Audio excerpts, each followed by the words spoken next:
when you feel low, you can still go. Even when you feel slow, you can still go. Even when there's no hope, you can still go. I never answer to no, man, I still go.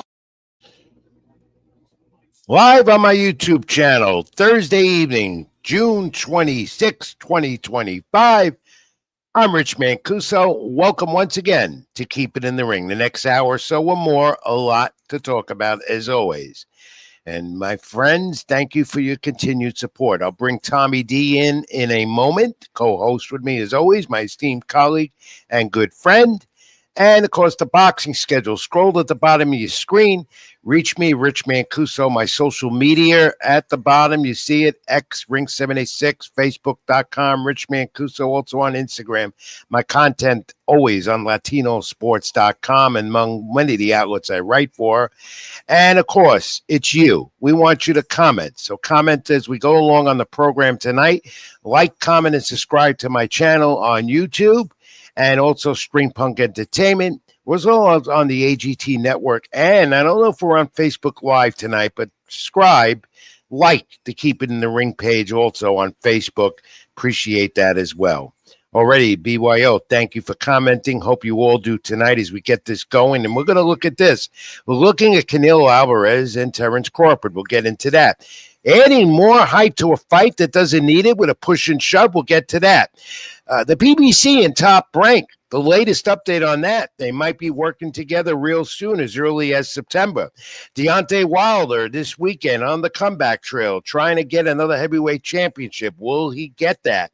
He begins the quest this weekend. We'll talk about that. Plus Jake Paul. He says after this weekend, he is going to fight for a championship. We'll analyze that. We'll have the WWE News Night of Champions go around the table with that. Of course, Rebel Rant Robbie Rebel will join us on that, and his Rebel Rant, of course. AEW news, getting ready for All In. We'll have the nostalgia and a good one this week, plus much more. This is Keep It in the Ring. I'm Rich Mancuso. Let's get to it. All right, Canelo and Terence Bud Crawford, always looked at as a fight that fans wanted to see, and we know it's been official, it's made. Fight needs no hype. We know that. September 13th, Allegiant Stadium, Las Vegas. The Turk guy, Dana White, and Netflix will be the streamer, which should do more records, more than the Paul Tyson event on Netflix, that bogus fight that was scripted. I'll always say that. But we have the undefeated Crawford now going up 2 weight classes to 168 to try and dethrone Canelo Álvarez. And Canelo's legacy, that's what he wants to continue here. Crawford is the older of the two, as you know. It is the mega fight. And more added bonus to it is that $5 million KO bonus that the Turk guy put out. Whoever gets the knockout gets an additional $5 million. Turkey wants to see a competitive fight, not only on this one, but all of the fights he does under his banner, as Turkey is now taking over the sport as the main promoter because he has all the money, of course. So they began the press conference tour with these 2 mega fights with 2 superstars last week. In Saudi Arabia, they had peace. They ate at the table with the Turkey. Then they moved it to New York. And things just went haywire after that. Started off complimentary, and then the push and shove. Everyone has seen it by now. I have said that this was staged. You know, Terence Crawford is a very complacent, low-key fighter. He doesn't get into this verbal wars with others. He doesn't use foul language. He does his business in the ring when it's time, and that's why he's where he's at. But this was more out of a WWE script. This happened at Fan Fest in New York City last Sunday. So appropriate with all the mega superstars in sports, of legends and of current there. And they had it there. And after everything went well during the press conference, you saw it, you know, they talked, they complimented each other. And then we get the shove. Tom, roll the video.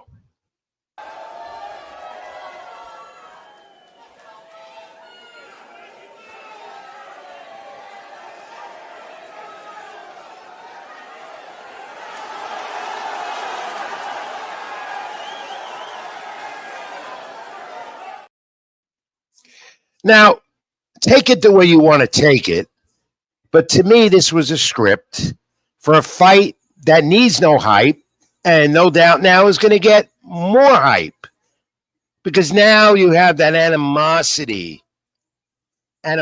theme coming into the play when we all know that Terence Crawford and Canelo Álvarez respect each other. They're going to make a ton of money on this fight.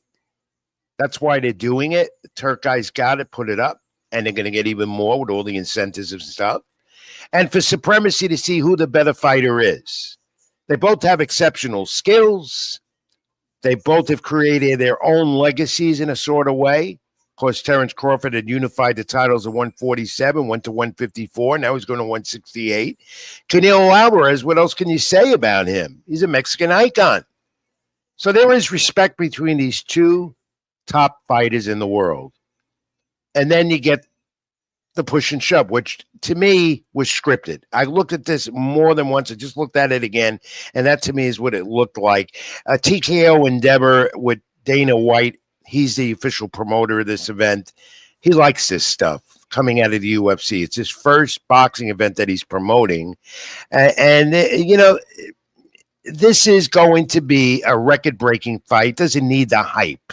I want to know what you think, and let me bring in Tommy D. Tommy was TD Sports Talk, here with me every week, my co-host. Tom, what do you think about it? What's going on, Rich? Was that staged? I believe a part of it was staged. I believe they told him to be a little bit more aggressive. I believe they set this up. Maybe not the way it turned out, but I definitely believe they told him to do something to get the fans riled up, to help promote the fight in a fight that really doesn't need much promoting.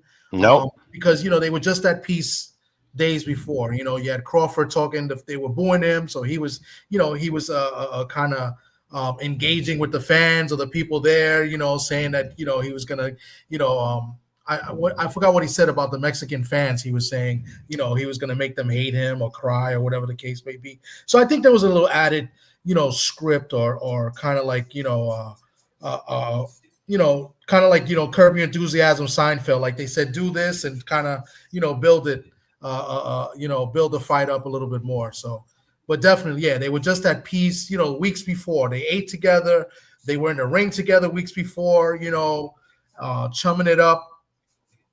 So yeah. So I mean, you just look at it. You saw it was coming. You could just see it was coming. You could see it in faces of both of them. The question I have again is why did he even have to do that? Because the fight needs no hype, and they've been talking about doing this for over a year or more, and it was anticipated, and now there'll be even more anticipation because it's on Netflix. That's why. Yeah, and what does Netflix is a leader for WWE Monday Night Raw.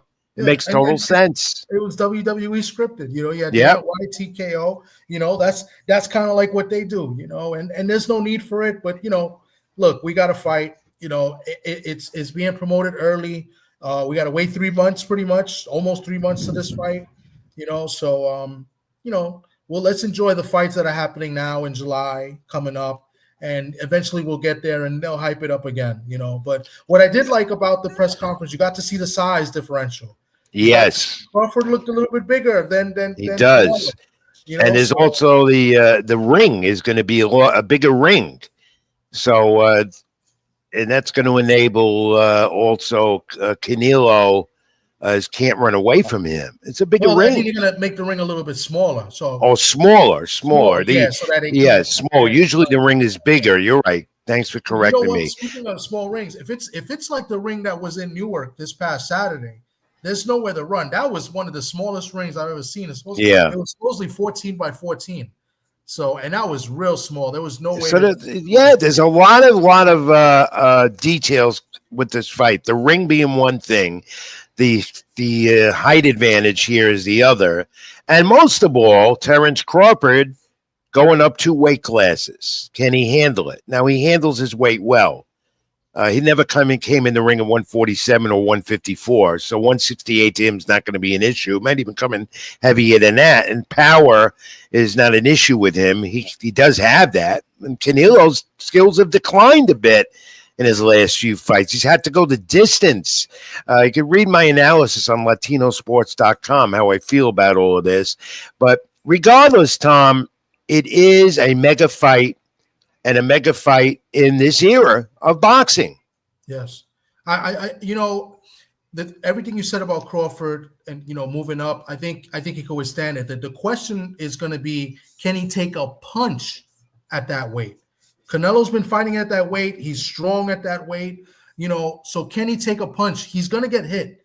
No matter, I don't care. It's 12 rounds. He's going to get hit. So it's a matter of, can he deal with the power of Canelo and how does he react to it? That's what I want to know. Well, we anticipate this. We anticipate the weeks and months ahead before the fight in Vegas, September 13th at Allegiant Stadium, live on Netflix. And also, let's see if there's more pushing and shoving. But be certain with this, Tom, it's not going to be a script when they get in the ring that night. No. That's not going to be a script at all. Ryan Garcia had a take on this. He said on X, and he's not as active as he used to be, but he says this fight, well, the Gervonta Davis, this fight his fight with Gervonta Davis pulled in over 1 million buys, and he says this won't do that because it's on Netflix. He says pay-per-view is done, and basically he has to be right about that because, of course, Paul and Tyson did millions on Netflix, and that's the route they're going, not on pay-per-view. What they're doing is they're going to Netflix, and here's an example of it. And that's what Ryan Garcia had a take on it. And the Turk guy said this, looking beyond Canelo and Crawford, he said he's looking ahead that Canelo will fight Cerise on the Eubank Jr. card in February, where he could be getting Conor Benn again. Cerise Berlanga July 12th, of course, Louis Armstrong in New York City, and Eubanks Jr., Conor Benn 2, looking at late September or October. So everyone has an opinion on this, including Bill Henney, Big Bill, Big Mouth Bill, as I call him, never stops, chiming in as usual, saying that Crawford ain't nothing to play with. Says Canelo ain't too big for Crawford. Crawford will be at his best. Canelo will be beaten up. Big Bill Henney never shuts up, and now he has an opinion on this. Everyone's chiming in on this mega fight, Tom. Well, and that's what you get. That's why it's a mega fight, because everybody wants to see it, and everybody's going to talk about it, and that's what makes it, a big mega fight. If it wasn't a mega fight, nobody would be talking about it. No. You only talk about, big things and great things. You don't talk about things that don't matter. Apparently, this fight is going to matter as far as the sport of boxing is concerned. I don't agree with Ryan Garcia on a lot of things, 99% of the time, but I think you got a good point about the pay-per-views. Nobody's buying pay-per-views. Everything is pretty much streaming. Netflix, it's not pay-per-view. You got to subscribe and boom, you could watch the fight. So Netflix's subscriptions, I think about 20 plus. I can't remember. I have a Netflix subscription. Can't even talk today. And I don't even know how much I pay for it, but it's much cheaper than a pay-per-view. So well, that's what they want, and it brings in the revenue for the fighters, and the Turk guy supports all this. And look, pay-per-view's been declining for years, and soon as I've said this, soon pay-per-view with boxing is going to completely go out the window. Yeah. Netflix is the leader; they're the future, and Amazon Prime as well. All the streaming networks are taking over the pay-per-view industry in boxing, and this one should surpass, as I said, Tyson Paul, which was scripted and still did record numbers. So do expect that. Look, continue this talk about Bill Henney, though. He continues to taunt Richardson Hitchens, the IBF champ at 140. At FanFest outside, he was taunting him. What does he want from this kid? Bill, I think Bill is good and for boxing. I like Bill. I think he does a great job. I think he's a little bit extra at times. I think he's just looking to get a good fight. He wants his son, and his son wants the biggest names. Richardson Hitchens is a big name now. He's a champion. But the thing is, he wants Hitchens to come up at 147. So I don't agree with that. So kudos and more power to Hitchens for not moving up. If he's not ready to move up, he's not ready to move up. You know what I'm saying? So let's stay at 140. Do what you got to do at 140. Unify if need be. Try to get undisputed if that's your real goal. You know what I'm saying? So I have no problem with Hitchens not taking the fight. Will Henny at Teofimo Lopez? Well, let's take a look at this, because Teofimo Lopez during the past week was spotted with Oscar De La Hoya. Because Teofimo, maybe De La Hoya is going to be involved in something like this. There's a lot of talk that Teofimo might be aligning himself with Golden Boy and De La Hoya, even though I don't even know what Teofimo's contract is. Is he still aligned with Top Rank? I thought that was still one more fight in his deal with Top Rank. Yet he fights on Matchroom. Yeah. I really don't know what's going on with Teofimo. I don't think Teofimo knows what's going on with Teofimo. No. I mean, he's just he's a head case. I'm not a fan. I'm not a fan of the stuff he does outside the ring and the things that he say. He had a chance to fight Devin for reportedly $11 million. He doesn't want to take the fight because he thinks that I don't want to say the word scared, but he thinks that he's not going to get a fair deal in the fight. He feels like he's going to go. He's always turning down fights because of the money, and he's been offered damn good money from what I'm hearing. $11 million. Yeah, how can you turn that down? I think Teofimo's his ego has just gone a little too far, and he uses social media as his forum to negotiate what he wants, and as a result, he's not getting it. But then again, that's what I keep saying every week, Tom. Fighters use social media to get what they want. Sometimes they get, sometimes they don't. Teofimo's one of them. And then this Top Rank and the PBC. Top Rank's deal with ESPN over. I believe it's going to end the end of the month or beginning of August. And Top Rank and the PBC are talking, and Amazon about working together. Amazon Prime reportedly, we're getting this report. Teofimo Lopez, Gary Anthony Russell, unification at 140, WBO and WBA titles at the Barclays Center in Brooklyn, New York at some point by the end of the year. That's what we heard of just a couple of days ago. So we don't know where Teofimo Lopez is going. And if this fight for unification comes up, indeed against Gary Anthony Russell, and Teofimo turns that down, then we know something's deadly wrong. If he does take this fight, the thing is, Teo, we don't know what's going on with Teo. And it's Gary Antoine Russell, not Gary Anthony. Gary Antoine Russell. But if he makes this fight, I'm making my usual blunders, Tom. The heat got to me, but that's no excuse. If this fight actually gets made, it's a good fight. But I don't believe it until I see it. He's talking about fighting Hitchens in a unification. Now Gary Antoine.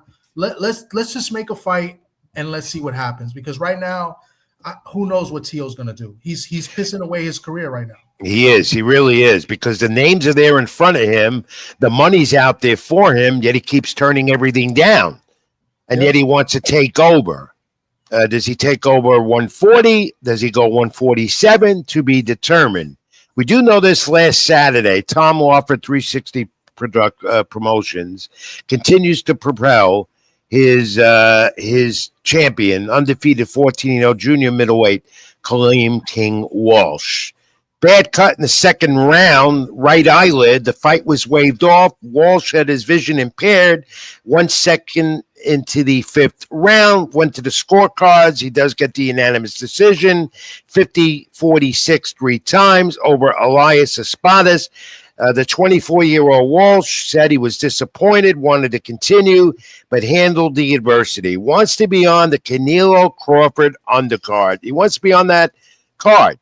Tom Wofford, 360 Promotions, reportedly said he's going to try and make that happen for him. This young man is powerful, Tom. Despite the eye injury, he continued and dealt with the adversity. Listen, I have my issues with Kalen Walsh, and that's because he fought a friend of mine from the Bronx. And you know what? That was a couple years ago. That's done with. But he has shown improvement each and every fight. I like him. I think he's a good kid. I think he can fight. I would like him to box a little bit more because I do think he has a good jab. I've criticized Freddie Roach a little bit here because Freddie Roach is a great trainer, but I think Caleb would be better off with a trainer that would help him box a little bit more rather than fight. Because he's tall, he knows how to fight tall at times. And he uses the jab well.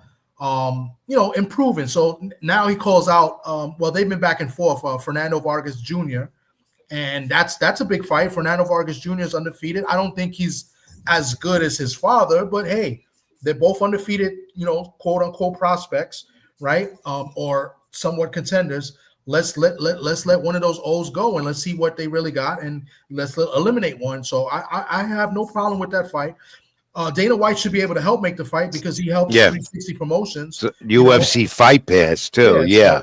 And he's the official promoter as well with Loeffler. So that could really happen. Well, he keeps progressing and he's getting up there in the rankings, and wouldn't be surprised if he gets a title opportunity real soon.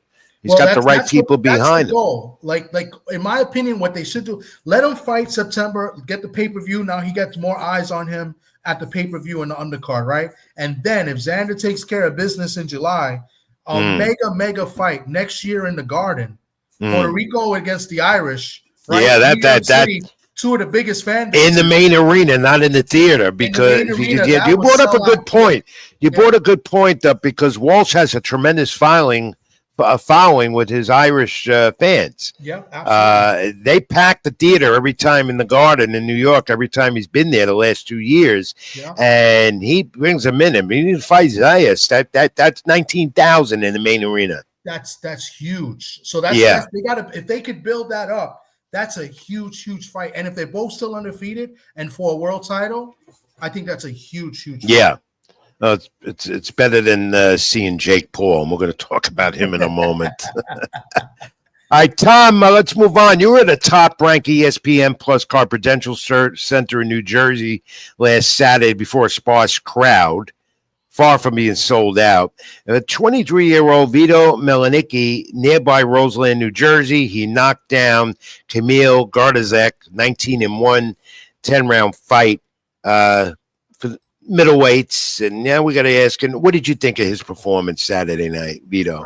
I thought Vito looked phenomenal. I mean, he was against an undefeated opponent, and the undefeated opponent, he wasn't as good as advertised. Undefeated. I think he was from. He's got a lot of fights over there against guys with losing records, but it was a fight to make Vito look good, to show his skills, and I thought he was very disciplined. He dropped him, I believe, in the third round. He was working the body well. I think the ref was a little hard on him because the guy was complaining about low blows, but I thought they were legit body shots. Vito looked good, and with Ronnie Shields, I think he's good. He takes a good punch. He can box. He just got to be disciplined. The thing with him is how far away is he from getting a title opportunity somewhere? I mean, he's been at it for 3 years now, and he might be ready. I think Top Rank already has some guys at 160. I think they can make a fight in-house and just see where they go and, eliminate one, him versus Jahai Tucker or him against Troy Isley. They got 3 guys at 160 that are promising undefeated fighters. Let's see what happens. Put him in the ring with those guys and see what he does. And I think he'll be very competitive, and he might be able to beat both of them. I think, like I said, I think he doesn't have the power, but I think he has great boxing ability. I think he has good defense. It's just his discipline sometimes, in the later rounds is what haunts him. Well, I wasn't able to catch the fight. I only saw highlights, but his ability to finish off an opponent, sometimes now I question that. Sometimes, but to go the distance, as long as he's scoring the points that he has to get from the 3 blind mice judges at ringside, that seems to be working for him. But doesn't seem to be finishing off opponents as quick as he used to do. But regardless, he's on his way. Another win for him. Congratulations to Vito Melenicki. All right. Also, the good one on the zone past week in Birmingham, England, Francisco Rodriguez, unanimous decision over Galal Yaffe, headed to the WBC Flyweight Championship with Kashiro Taraji. This for Yaffe's WBC International title. Yaffe dropped him in the 12th round. Scores 119-108, 119-108, 118-109. For the Mexican Rodriguez, he goes to 46-1. The punch stats told the story here, courtesy of CompuBox. Rodriguez power punches drive, 28 of 969, 54%. Yafi, 189 of 559, 34%. Rodriguez flyweight record, total landing punches of 12 rounds. So impressive fight, Tom. I saw it on the Zone. That was an impressive fight to watch. It really, I didn't get to see it. I read about it. I heard about it. It was a big upset. Another Mexican coming over and beating a UK fighter of Eddie Hearn's. That curse kind of continues. But from what I read, the fight wasn't even close. Rodriguez pretty much won from round 1 to 12. All right, the summer season with boxing continues, and usually this is a slow point because we're going to talk about next month soon where we're stacked in New York. Good fight weekend, though, coming up ahead. Friday night, ESPN Plus, Quebec City. Christian Mabili weighed in today versus Selecki, 12 rounds for the vacant super middleweight title. Tom, what are your thoughts briefly about Christian Mabili? He's made some noise rather quickly in the division on the top rank, and a win for him tomorrow night in Quebec City, where he's from, and he's on his way, I believe. I like the kid. I like him a lot. I think he's a very good fighter. Defensively, not as good as as I think he should be, but he throws a lot of punches. He goes in there and he tries to get you out of there. I think he's an exciting fighter to watch. Just defensively, I think he has a lot of flaws. That's the only thing. But hey, I think if he does what he needs to do, is it tomorrow night or Saturday night? It's tomorrow night. Tomorrow night, I think he should get a title shot next. Yeah, I'm anxious to watch that. Hope I catch it. Remember at the ballpark. I hope I can see because I like Mabili. I like the way he punches. Okay, and I want to see this young man continue his rise, totem pole for a championship. All right, and we get this over the weekend: the comeback. 39-year-old Deontay Wilder, former heavyweight champ. Of course, there he is with Tyson Fury. Those 3 epic fights with the big man. After a brief retirement, where have I said that before? Wilder is back in Wichita, Kansas. See this on Black Prime Pay-Per-View and payperview.com versus Terrell Herndon. 10 rounds. Is the Bomb Squad back after 2 losses? They said that was it. 2 consecutive losses. He was retiring. Does the right that was so powerful for him, we saw that displayed more in the fights with Tyson Fury, does that return? And if so, does Wilder get Tyson Fury again if he wanted to come back Fury? And I expect that might happen before long. Or Anthony Joshua, which they always wanted to do. But first, we have to see what's left in Deontay Wilder, and we're going to get that Saturday night. Well, apparently Wilder has been hurt. Last year, I got to meet Wilder again in Atlanta, and he was wearing an arm brace, in a sling, so he had an injury on it. I believe it was his right hand, his left hand, if I'm not mistaken. Yeah, or left arm. So, apparently he had some injuries he had to deal with. He needed to kind of refresh his body and just, see what he wanted to do. Me personally, I like Deontay Wilder a lot. I think he's great for boxing, but I think he's made a tremendous amount of money. I think he's overachieved in the sport 20 times, right? This is a guy that just took up boxing because his daughter was sick, had a sickness, and he took it up and became world champion, 10 title defenses. Me personally, I think he should retire, but I'm not going to tell a man what to do or not. Well, he did retire. After his loss to Zhang, I didn't want him to come back. I wanted him to just enjoy. He retired his last 2. Yeah. What was it? But Joseph Parker and then Zhang, right? And then Zhang, yes. Yeah, he did retire. So, but when he said he was retiring and leaving it for the younger guys, and he's still relatively 39 years old, I didn't take that. I didn't believe in it. I saw Deontay Wilder was going to come back, just needed to take a brief respite and a hiatus for a year or so, which he's doing. and he's back. Yeah. But the question is, does he still have it, and where does he go? Because he has to climb the totem pole again, unless WBC or one of the sanctioning alphabet groups that I call them decide, we're going to rank him just like they did with Manny Pacquiao after 4 years and give Pacquiao a title shot. They could have do that with Wilder if he wins. You know why? You know why, Tom? Because names sell. Money. That's what it's all about. They don't care. Look at Devin Haney, another example. He just came out 47. He's ranked. Rolly Romero. Exactly. All those guys got ranked already. I mean, and all right. So, all right. So let's see what Deontay Wilder does, and let's look at this in Anaheim. Golden Boy and MVP Promotions, the zone pay-per-view. Gilberto Ramirez versus Yoniel Durazas, 12 rounds. Ramirez's WBO WBA cruiserweight title. Holly Holm versus Yolanda Vega, 10 rounds lightweights. Young Stars, Floyd Schofield, Tevin Farmer, 10 rounds lightweights. I like that one. Jake Paul. Julio Cesar Chavez Jr., the former champion, after 10 years he's coming back in the ring, like Jake Paul. Cruiserweights. Jake Paul said today that after this win, he wants a title shot. Can we take him seriously? That's just it. I don't think we can take him serious. But, I mean, he's fighting a guy that's a former – I guess he was a former champion. I mean, this is a guy that – he's got a little, problems outside the ring, little habits, that you shouldn't be doing as a professional fighter. So let's see how he performs. Let's see how motivated Chavez Jr. is in this fight, right? I mean, the press conference is one thing, but the fight is another. I mean, if it's a motivated Chavez Jr., a guy that's really coming to win, not coming to get paid, then we can get a better assessment of where Jake Paul is. I don't know. I'm not watching it. I don't watch Jake Paul fights. I think he's a farce. Cruiserweights, and he's talking about big fights. He wants Deontay Davis. He wants Usyk, whatever. Cruiserweights, whatever it is. I am not a fan of Jake Paul. Never was, never will be, because he hasn't fought anybody legitimate. Retired MMA fighters, celebrities, Mike Tyson, script, whatever it is.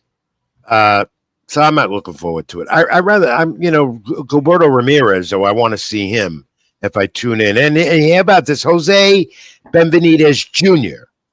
Issues with more illegal substances. February 1st came a knockout over Danny Rosenberger. He's knocked off the board. Right now, again, illegal substances, 9-month suspension, $37,000 fine. He fought on the undercard of his younger brother, David, who defeated David Morrell, rather Jose, whatever. T-Mobile in Vegas, that happened. He's 33 years old out of Phoenix. I don't know what it is with this young man. I knew him when he was a kid. I don't know what went wrong with him. Very talented. Of course, his brother, Jose, is a totally different story. David, rather. Whatever. His most memorable fight was the fight that with Bud Crawford. He was competitive in that fight, and then eventually, he got broken down and got stopped. Right? Always involved with some type of substance abuse or another issue. I think he should just hang it up completely. He'd been riding his brother's coattails for the longest time anyway. All right, and headed to in July. Of course, we know what's happening. We have the Garden coming up next month. 3 supercards in New York. Taylor, Serrano, 3 in the Garden. The next night, you got Zapata Stevenson. You got Berlinger, and you got this one and that one. And then you're going to have Xander Zayas at 154 for a title in Madison Square Garden Theater with Top Rank. Usually, a summer is slow in boxing, but not this July. We've got 3 mega cards in New York. New York, a hotbed again, Tom. We'll be previewing this in the weeks to come. We're going to be busy, me and you, my friend. Absolutely. I already got in, for the Amanda Serrano fight. I already got linked in there. I got the media, the fight week schedule and everything. Just waiting on Shakur, the Berlanga card in Queens. And then, just like you mentioned, Top Rank, Xander Zayas, that's a loaded card as well. So we got 3 big fights, 3 big cards. I don't know how this old man's going to handle all this in between baseball. I don't know. It's going to be rough. All right. Do we have our guest lined up? Is he here? Just as you said that, he just popped in. Good. Let's get him. I'm excited to talk to this young man who debuted on that Vito Milanicki card at Prudential Center in Newark on Saturday. And his pro debut as a welterweight, majority decision. Muadh Abdus-Salaam, known as Nims. No, well, Nims is it's easy to just call him Nims, but it's Nims. And correct me if I get this wrong. I think I got it right. There, I got this down pat. It's Muadh Abdus-Salaam. Is that it, Nims? Is that how we pronounce your name? Oh, you're on mute. Oh, his voice got connected. All right, he's coming. All right. Well, we'll bring him back on. He's 26 years of age. He's a junior Olympic champion. He's a good friend of Keith Colon. He knows him well. He's out of Newark, New Jersey, and he's got aspirations here right now. 26 years of age. I want to talk to him about debuting at 26 years of age, where that's going to lead him. But he had a good debut fight at welterweight. Tom, you saw him fight, and we're going to get him back, hopefully. Yeah, what did you think of him in his debut? Is he back? Do we have him? He's coming back. I know he just texted me, so just give him a second. But he looked good. I got there a little bit late. Traffic was bad. I was with your friend Socrates Palmer. We got stuck in traffic, but from what I've read and what I was spoken about at the fight, he looked good. He looked good overall. From what I heard, he was a little slow. Started a little slow, and hold on. He just said something with Mike. He's fixing his mic now. Okay, that's good. Slow, but when I came in that third round, he hurt the guy. He hurt his opponent. He looked really good in the third round. I got some pictures here. I'll put up. And in the fourth round, I thought he was going to stop him, but the guy took a good punch. Real good kid. He went to school, got a scholarship to play football, I believe, in Delaware State. Did 4 years, played football, got a bachelor's, and then went on and got his master's degree as well. Wow, that's a smart fighter. He's a natural athlete. Not only that, he's backed up his career after boxing, which is great. I'd love to hear that. How did the crowd receive him there? It was a smart crowd, I understand. How did they receive him? He had a lot of his hometown friends there. I believe, if I'm not mistaken, I was going to ask him. I believe the football team was there because he had a lot of people show up. Here's a picture here. I believe these are guys from the football team. I think they came to support, if I'm not mistaken. But he had a lot of support there in that night. I think he sold a lot of tickets. Definitely want to ask him about that because I didn't ask him that night. But for what you see here, he had a lot. He had a big showing, and this is nothing compared to the people that I saw there. All right, where are we? Do we have him? Is he there yet? Otherwise, I'm going to move on, read a UFC note, and then take a break and come back to him. Maybe by then we'll have him. Okay, yeah. Is he there? He's fixing his mic. He'll come back. He's not here yet, but he's all right. Let me give this UFC note, then we'll take a break and then get to him. So tell him to hang on. The big news out of UFC MMA, John Jones, the heavyweight, the legend, retires, and now Tom Aspinall is declared the champion according to Dana White. Was he avoiding Aspinall? That's what everybody says. That was supposed to be the big fight in UFC MMA, but John Jones is retired for now, and Aspinall is new heavyweight champ. A lot of UFC talk, and I got to do more of that. I'm getting asked to do more of that. And Khalil Roundtree, the man of decision over Jarrell Hill, light heavyweight's a good one on UFC Fight Night this past weekend. But there he is, John Jones. Does he head to WWE? That's what a lot of them like to do. All right, Tom, let's take a brief time out, and then we'll. All right, let's get him. We're going to run late because I don't want to hear Robbie Rebel after the break. He's going to complain that where am I? Why am I? Well, I'm going to get him, but let's get him. There we go. Are you there with us now, Nims? Yeah, I'm here. Can you hear me? Keep it in the ring, my friend. Yeah. Thanks for coming on the program. Congratulations. I heard a lot about your debut win.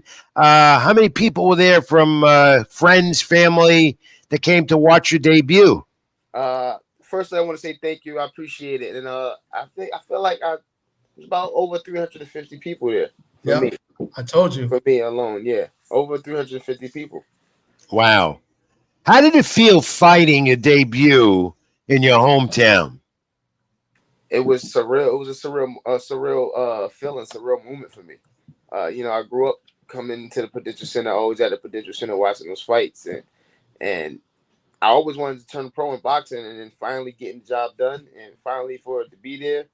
Yeah, it didn't hit me until I was in the ring and they were saying the scorecards. I was like, wow, I'm Wow. in front of my Well, home. you got the majority decision. Was there any doubt when it went to the scorecards? Nah, no doubt at all. Nah. All right, tell us how you approached this debut fight. How did you approach it? Of course, you were confident. You know you're going to win. Every fighter does, but how did you approach it? Did you know much about your opponent? I watched a couple videos on him before his previous fights on YouTube and things like that, but I knew he was going to be a tough guy, a rough guy, wild kind of fighter. So, when you get someone hurt, the most dangerous fighter is a hurt fighter. You can run in, you can open up, you get caught with shots. They can wing and throw a crazy shot, and you get caught with it. So I was more so trying to keep my composure. Question, Sims, what took you so long? You're 26 years of age. Any reason why you debuted at 26 years of age? I mean, fighters will debut at that age, but some much younger. And 26 is still relatively young. It's not like you're a 40-year-old debuting. Why at 26 years of age did you turn pro? So I took some time off to go to college. I played football. So when I was 16, I always knew that I had to go to college and that, football was that tool to pay for it. So at 16, I stopped fighting. My last fight was in the JOs and the Nationals. Then I fully went into football because I always was a dual athlete growing up. So then I fully locked in with football, got the scholarship, went to Delaware State University and played football there on scholarship, and then got my master's also. Why did people call you Nims? My uncle gave me that nickname when I was a kid. He started calling me Nimrod. Oh, okay.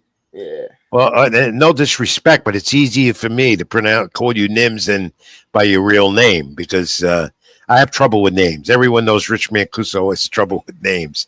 Tom will shake his head and agree to that. Tom, go ahead. You were at the fight, so why don't you ask him a few questions? I don't want to keep him too much longer. You were there. You saw him, and I hope to see him fight next. By the way, do you have something lined up already for your next one? Not as of yet. Nothing set in stone. Nothing concrete yet. But we have some talks going on. Okay, Tom, why don't you give him a few questions, show some images of the fight again, and let's everyone get to know what this young man is all about. Well, one of the questions you took from me, but I'll ask it. I know you said you had over 300 people. Was the entire football team there? Because I thought those were football players that you took pictures with. I was showing the pictures of you with the team. Was this the football team? No, they're my frat brothers. Okay, nice. All right. Yeah. So I was telling them that you had a lot of people there, but going into the fight, when that walk, explain that moment going through your head, the walk, to the ring. I honestly was so locked in on the fight that I really wasn't paying attention too much to the crowd. Like I saw my mom out the corner of my eye, I saw all the lights and cameras, but I really was so locked in on the fight that I didn't make the moment bigger than myself. Okay. And then, so I missed the first round. I apologize for that. But explain, how did that first round go? What was your thoughts going in? Like, did you immediately, have a game plan in mind, or you just went and just felt the moment? Like, just talk me through a little bit of that first round. We had a couple of different things in mind, but I just wanted to make sure that when I first came out that, I established the jab first. I knew that a lot of the guys that he fought before didn't have a fast enough jab, a sharp jab. So I was just trying to establish the dominance of my jab, and then as we worked, I would see shots, land shots, open. So the jab is what we know. It's your forte, the jab. No, so basically, what my father does, right? My dad is my trainer. He's also Keith Cologne trainer. What he does is when he get a fighter, he kind of, tailor your game to off of what you do and how you fight already. He just sit, watch, and try to help you perfect certain things in your craft. But it's only two things that he makes all of his fighters good at: is a jab and defense. So you got to have jab, and you have to be defensively aware. Well, you're in a division where jabbing is so important. Do you handle 147 okay? How hard is it for you to make weight? Oh, no, that was fine. That was good. I made weight, no problem. And is that the way that you're going to try to campaign at, or you're thinking 140 as well? Yeah, I mean between 140 and 147. Okay. That's a tough. The division is getting new young blood again, as they say. And maybe perhaps, I hope so, Sims. You're on this program, which means it's going to lead to things. Everyone who comes on here does well. Yeah. So, your debut is over with. You got that over with, and that's always a good thing to get that first one out of the way, and it went really well. 147, though, that division has had a great history in the sport for years and continues to be that way. It's going through a little dull period and reviving again. How soon do you think you could possibly make a move here? You maybe fight 3 times a year. Is that what you're looking at? Yeah, I'm looking about 4 or 5 times a year. So maybe get three out this year, and then going into next year, probably get the ball rolling. Try to look to get about 4 to 5 a year. Tom, any other questions for him? One other question. I mean, I know the camp that you come out of and the gym that you work out of. Talk to us a little bit about your camp and your stablemates. We got some talent. We have Keith Tsunami Cologne. He's fighting at 126 right now. We have a heavyweight. His name is Christian Prenga, Albanian guy. He's hot right now. Also, he's 25-1, something like that. Okay. Yeah, so he's doing well. We also have another guy in our camp, Alexander Collado, that my dad trains. He can go. So great stable there. Yeah. Newark, New Jersey. I mean, they've got Shakur Stevenson, of course, right now, currently a champion. Newark, New Jersey has always had great fighters, contenders, champions. It's always been great. I could tell the determination out of you. I could see it, Sims, that you're going to be on your way. Thank you, man. And you got that debut fight over with, and I wish you nothing but the best. And I want to be at your next fight. If it's in the area, I will do my best to be there. Tom, you ready to give him the fact of the week? I got to do it. Let's do it. Let's do the fact of the week. Sims, I do this fact of the week every week with the guest. It's not trivia. I give you something, and you got to try and get the answer. You ready to do it? You want to take a crack at it? Yeah, I'll take a swing at it. I mean, you're a fighter. You can do this, right? Yeah. All right, Tom, you're in on it too. About the cruiserweight division. Are you a Jake Paul fan? Nah, not really. then you're my friend for sure. All right. That's what I wanted to hear. Talking cruiserweights, because Jake Paul this weekend, Chavez Jr. 1979, what boxing sanctioning organization, the alphabet soup groups, WBA, whatever it is, what boxing sanction organization started the division in 1979? The cruiserweight division, 1979. What sanctioning organization started it?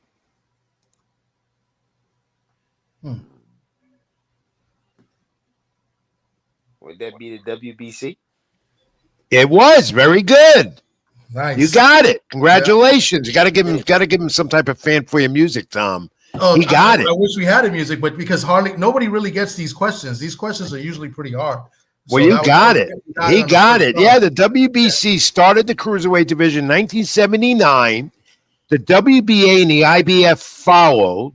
It went from a weight of 190 to 195, and that's where we're at right now. Cruiserweight division started by WBC, but our friend here, a champion for the future, soon. Sims got it. Congratulations. Congratulations on your first win. All right, Tom. Nims. Nims, I'm going to get your name right. Even Nims, I'll get it right. I promise you. Got you, man. But how does a ring announcer announce your name in the ring? He says Muadh Abdus-Salaam. Congratulations. Good luck to you, my friend, and keep it in the ring. Thanks for being here with me and Tom. Thank you. Have a good night. We'll talk, Nims. We'll see you soon. And when your next fight comes up, we'll talk about that and we'll help promote that as well. All right, perfect. Thank you. All right, thank you. Keep it in the ring, champ. Thank you, Tom, for filling in and helping me out with his name as well. Promise you, one day I'll get the names right. It's all right. Keep it in the ring. I'm Rich Mancuso's Tommy D. Back with the pro wrestling. Waiting patiently. Robbie Rebel Rand. We'll go into all that. Nostalgia, much more. Stay with us. Like, comment, subscribe. YouTube channel, Rich Mancuso. Facebook page, Keep It in the Ring. Stream Punk Entertainment, and much more. Back in a moment. Stay with us. This is Keep It in the Ring.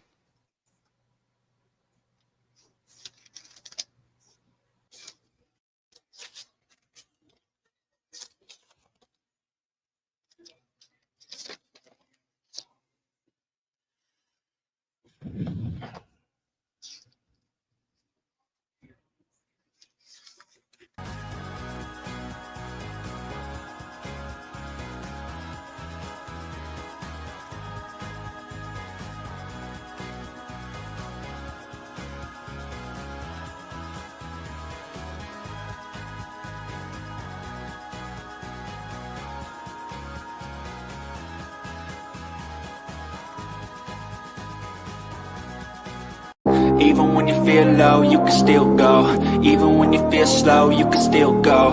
Even when there's no hope, you can still go. I never answer to no, man, I still go. All right, back with Keep It in the Ring. I'm Rich Mancuso with Tommy D. It's pro wrestling time. Tom, is my friend Robbie Rebel, is he there? Or did he leave? Or did surprisingly, he is not here. I don't know what is going on. Was he ever there? He was not here at all. He did not. I just sent him a message. I'm hoping he responds, but he's fed up with me. Unless he's fed up with me. He probably fell asleep. I definitely spoke to him. We definitely chatted earlier today. He was at work and he responded, so I'm not sure he what probably happened. Fell asleep. And you know what? I'm going to talk to him. It's time to make a change.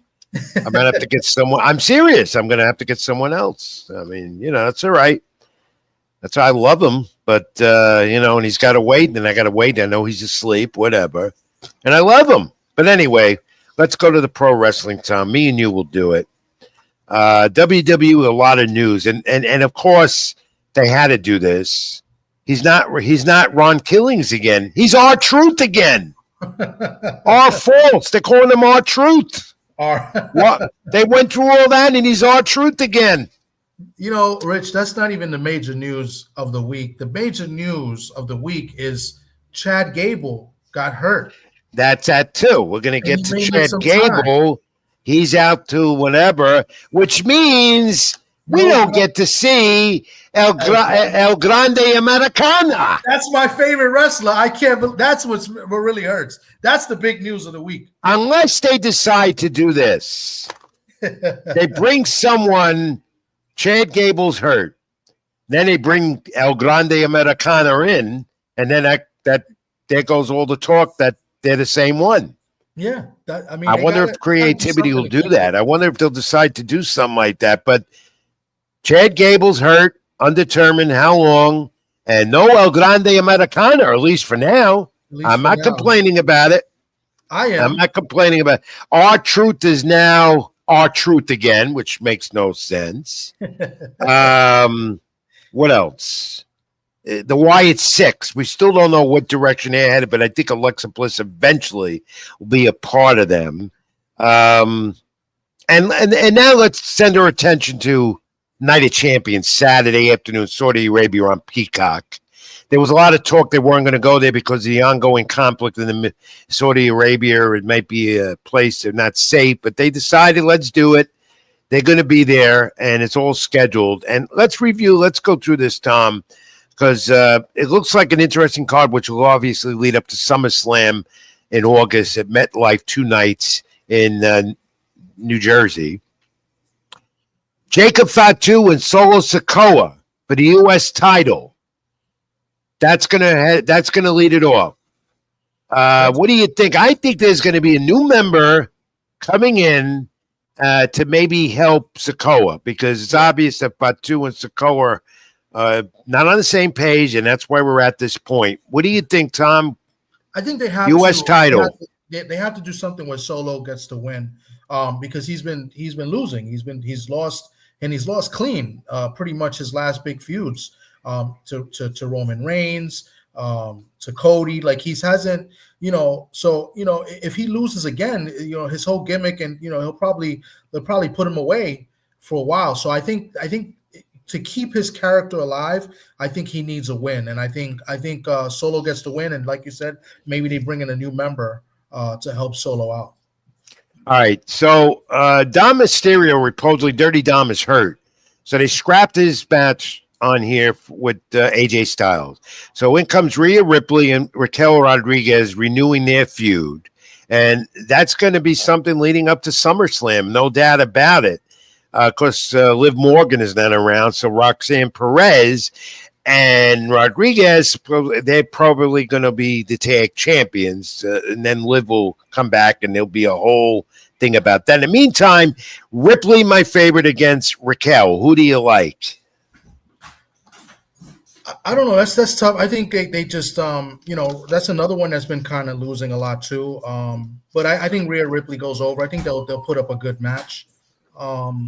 They got to kind of like buy some time to see what direction they're going to do with Raquel, because with her partner being out, they got to do something with her. So just to keep her, her character alive, maybe they'll create a good match, or maybe there'll be like a double counter, double DQ, or something like that.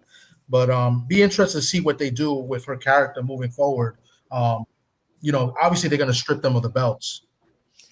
Fans are looking forward to seeing this one that was added, Damian Cross and Sami Zayn. There's a lot of buzz, Sami Zayn. There could be a double turn here with these two. I don't know how they would do that, because Sami is so over right now. So, but Cross, I think the WWE's dropped the ball with him since he's come in. I don't think they knew how to use him. I could see him probably getting released soon. I don't know why they keep him if they're not going to use him correctly. Interest. I think Sami Zayn goes over, unless he goes over and then eventually turns heel. I mean, not sure what they're gonna do. Triple H, not sure what he's doing with the booking. Do we have some images of what's going on Saturday? Do we have anything? Well, what do we got? Cody. Oh yeah, well, this is what happened on Monday Night Raw. It's because we're going to be talking now of the King of the Ring and the Queen of the Ring. Let's quickly go over the Queen of the Ring, because that's Oscar against Jade Cargill. So put Cargill up. She advanced. So Oscar, no doubt, is headed to be champion again and will win this. So she'll be Cargill. Cargill's not looking bad now that she's finally in there in singles competition. No, and Naomi, I'm sure Naomi's going to get it. Naomi gets involved. That's what I think. She's got the money in the bank and all that stuff too. But this one, I think she's going to get involved in this match. I'll be very interested to see what happens. I'll be very interested if Asuka wins. Does she go after Sky? They're going to set that up that for SummerSlam, and then perhaps Naomi cashes in. Then I don't know. I think that'd be a great match. I think they'll work together. I think that's what they should do. And then you got the King of the Ring. And now we can put up the Orton. We can put up John Cena and Cody Rhodes off Monday Night Raw. Rhodes advanced. That was a great match. And sooner or later, I think you're going to see the turn of Jey Uso. I think you'll see it. It's a matter of time. I don't think so. You might see that. I you know how they swerve you and all that stuff. That could happen. I think they're going to try to put him back with his brother, and they'll probably But you got Randy Orton and Cody Rhodes reliving something of the past. Final shot for Randy Orton to get something in the later part of his career. And who do you like? Who do you like in this, Orton or Cody? I got to see Cody winning, heading to SummerSlam. And maybe get John Cena at SummerSlam. I don't know. I don't know what they're doing. That's what I think is going to happen. I think they're going to. Cody's going to be. I think Cody is the guy that's going to beat Cena to win back the title.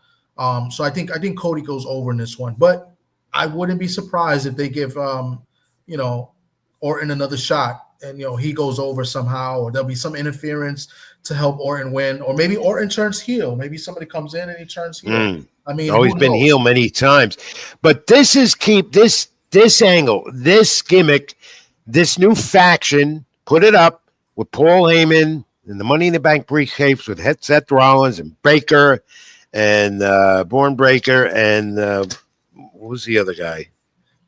I forgot the other guy's name. No. They're going to add someone else. This continues to get stronger and stronger. And somehow or another, this match, the main event at Night of Champions Saturday, John Cena and CM Punk, something's going to happen with these guys in that match. Maybe continues or does Roman Reigns make his reappearance? There's a talk and rumors. Get involved here and sets it up with Seth Rollins or something, because CM Punk John Cena has to end. And we're getting that, Punk and Rollins, but we're getting Cena and Punk, which also has to end. Cena's not dropping the title Saturday. There's no way that's happening, because he's going to have that title at least up till SummerSlam or afterwards. Tom, who do you think wins? Cena or Punk? What happens here? I think Cena goes over. I'm not sure how. I think I want to see how they incorporate Roman Reigns into this, because I think Roman Reigns is going to make his appearance pretty soon, and there's a rumor that he's supposed to bring somebody with him as well. Yeah. So that he's forming a new faction or forming a new bloodline or something. Yeah, something like that. That might happen. But Money in the Bank, this looks like a good PLE event on Peacock, Saturday afternoon, I think 2 p.m. Eastern, Saudi Arabia, Riyadh season, and they are going through with it. They say everything is safe, and they're going to do it, and I'm looking forward to it because it's going to set up things for SummerSlam in August. Briefly, Tom, AEW getting ready for July 12th, Globe Life in Texas. They're not going to get 70,000 people there, despite what they're saying. Ticket sales are very slow. And All In is going to be Speedball Mike Bailey there and Kevin Knight. I don't even know why I'm reading about AEW, because they do nothing for me. But I like Tony. That they gave away tickets to fill up. Yeah, they do. They do. I wouldn't be surprised. Tony Storm and defending the title against Mercedes Moné. That's going to be good, because I like Tony Storm, and Mercedes always puts on a good show. But Moxley, Adam Page again. The Young Bucks against Swerve, Strickland, and Ospreay should be good. Up for grabs are the Young Bucks EVP positions, the executive vice presidents of the company. This all stemmed out more on Dynamite last night. Their ratings are still not that great. Their arenas are never full, but they're getting ready for their big show. It's equivalent to WWE WrestleMania, All In on July 12th. All right, Tom, that's the wrestling report. No Robbie Rebel this week, and I'm going to get on his case for that. Don't go too hard. I mean, this is the first time he's done that. I mean, something might have happened. You don't know what Well, he didn't text me though, Robbie. Yeah. If you're listening or going to watch the replay, I want to know reason why. I want to know. He's part of the show, and I like Robbie a lot. So I do too. I love him. He's okay. He's irreplaceable, but I need somebody. All right, Tom. Brief final timeout. Come back, nostalgia, and wrap this all up. This is Tommy D. I'm Rich Mancuso. This is Keeping in the Ring on my YouTube channel live. Rich Mancuso. Like, comment, and subscribe. Also on String Punk Entertainment. Like the Keep It in the Ring page. Back in a moment. Stay with us. Petwell Clinic was built with busy pet parents like you in mind, providing walk-in preventative vet care, treatment for minor ailments, and chronic condition management. You remain with your pet throughout their visit, and all charges are clearly explained, so there are no surprises at checkout. Just walk in to our Paramus, Greenbrook, or Union locations, or visit us at petwellclinic.com for more information. Even when you feel low, you can still go. Even when you feel slow, you can still go. Even when there's no hope, you can still go. I never answer to no, man, I still go. Going past an hour again, as we always do. Rich Mancuso with Tommy D. And we will go now right away to nostalgia, get the show wrapped up. Let's go to first, June 28, 1997. Remember this? Evander Holyfield defeats Mike Tyson, third round disqualification, retaining the WBE heavyweight title. MGM Grand in Las Vegas, Nevada. the fight known as the famous Bite of the Year. Of course, Tyson lost the last 2 rounds, and then twice got bit Holyfield's ears in round 3, and then the DQ. And we do have some video we can roll on that, Tom. Let's take a look. Go back in time again, not too that far long ago. Bite of the Year, Holyfield Tyson, June 28, 1997, Las Vegas, MGM Grand Arena. Let's look at it. Oh, and some nasty stuff in there. There lead to be a bite almost. Holyfield is very unhappy. Look at this. It looked as if Tyson bared his teeth at one stage in the exchange. Yes, Hit I his think ear. he bit his ear. That's what Holyfield was in a lot of pain from that. You see the blood on the ear.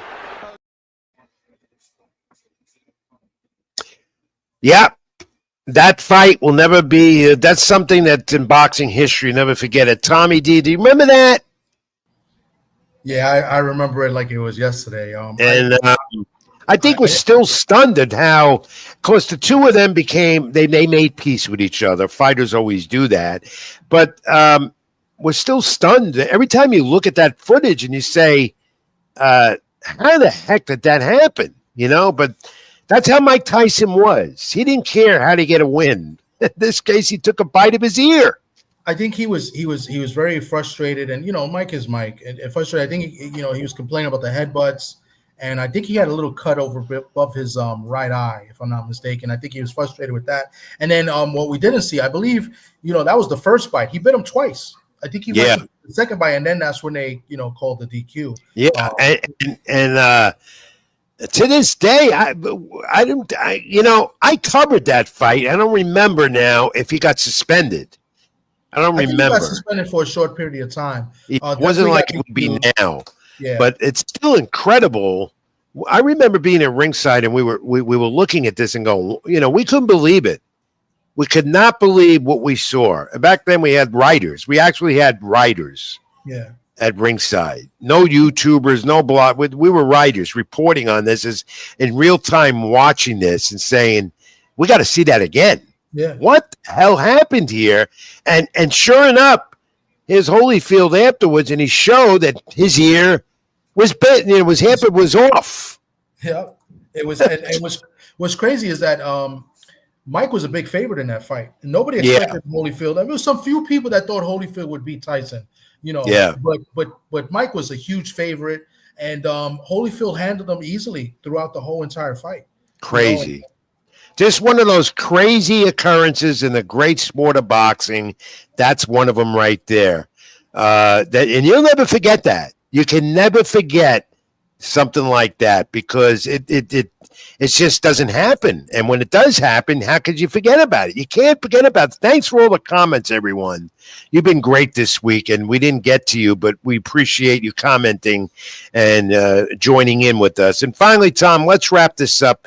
Let's put this up because I got this note this week. Top 10 states in the country for combat sports.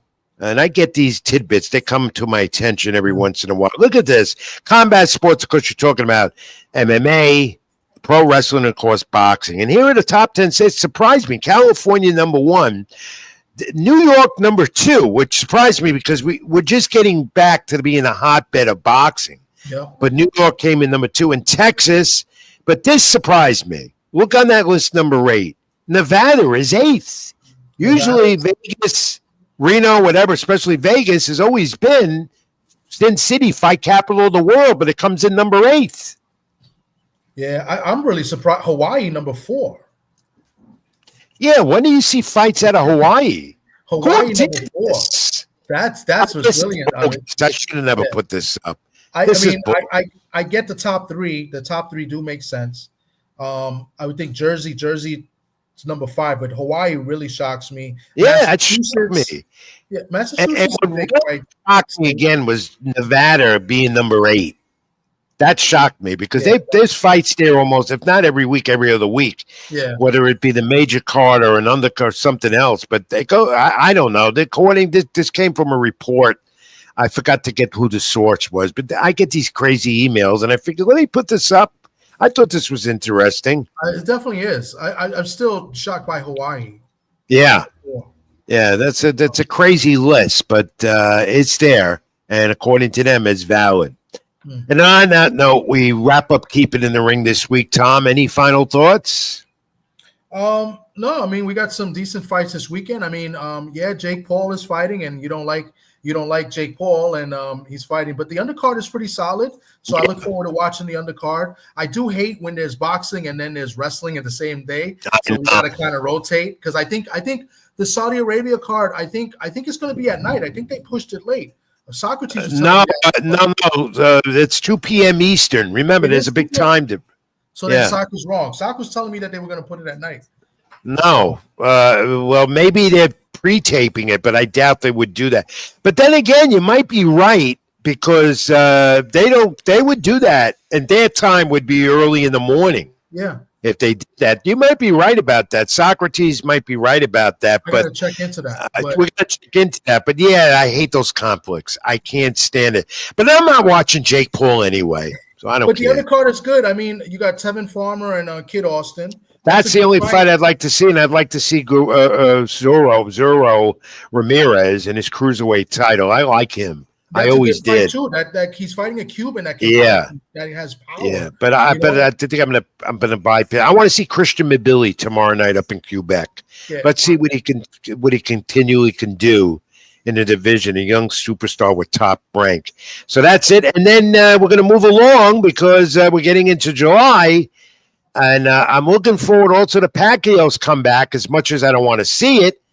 In Vegas, July 19th. But on that card, July 19th, is the rematch, Tszyu and Fundora. Yeah. Of course, we all know the first fight was a thrill, a bloodbath, that Fundora won the title, 154.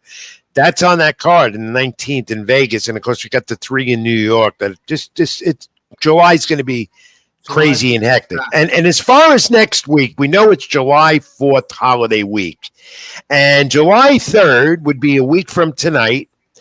And because I've got baseball and soccer and the July 4th, look, I don't have a life, so I don't care about July 4th. Happy birthday, America. I'll be doing nothing. I'll probably be at Mets Yankees at the ballpark.